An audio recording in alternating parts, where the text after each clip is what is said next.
Feather stitch, அதாவது நம்ம peacock டிசைன்லாம் போடுவோம், டிசைன் வச்சு எப்படி நம்ம ஃபில் பண்ணுறது அப்படின்றது தான் பார்க்க. இதை வந்து நம்ம இந்த பேட்டர்னில் தான் இப்போ வந்து ஸ்டிச்சஸ் போட போகிறோம்.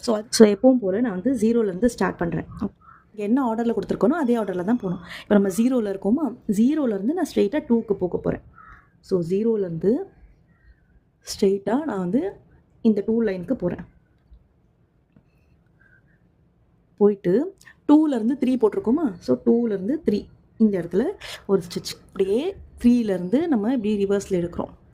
எழுத உடனே இந்த இடத்துல பார்த்தீங்கன்னா உங்களுக்கு வந்து லாக் ஆகிடுச்சு. 1க்கு வந்து 1லேருந்து அப்படியே 0க்கு வரும். ஓகேவா? இப்போது நம்ம என்ன பண்ணுறோம், 0லேருந்து அப்படியே இப்படி ரிவர்ஸில் போகிறோம்.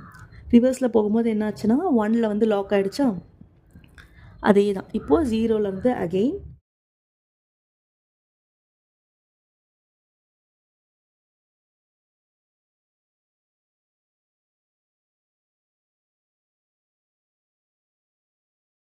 ஒரு எண்டு நாட் போட்டு இந்த இடத்துல வந்து நம்ம முடிச்சுக்கலாம். எண்டு நாட்னா அழகாக ஃபெதர் ஸ்டிச் வந்து நமக்கு இங்கே ஃபார்ம் ஆகிடுச்சு. ஸோ 0 நீங்கள் வந்து இந்த ஃபர்ஸ்ட் லைனை வந்து செப்பரேட்டாக காமிக்கணும்னா இதில் தனியாக பீட்ஸ் கொடுக்கலாம், இதில் தனியாக பீட்ஸ் கொடுக்கலாம், மேலே தனியாக பீட்ஸ் கொடுக்கலாம்.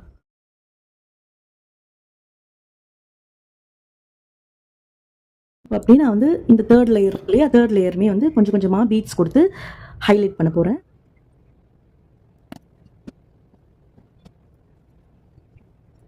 இப்போ பார்த்தீங்கன்னா இந்த ஃபெதரே வந்து எவ்வளோ அழகாக தெரியுது. ஃபுல் ப்ராக்டிஸ் பண்ணி பாருங்கள். ஃபர்ஸ்ட் வந்து கொஞ்சம் கன்ஃபியூஸ் ஆகிற மாதிரி தான் இருக்கும். நான் கொடுத்துருக்க இந்த ஆர்டர், இந்த நம்பரை போட்டு இந்த ஆர்டர்லேயே நீங்கள் ப்ராக்டிஸ்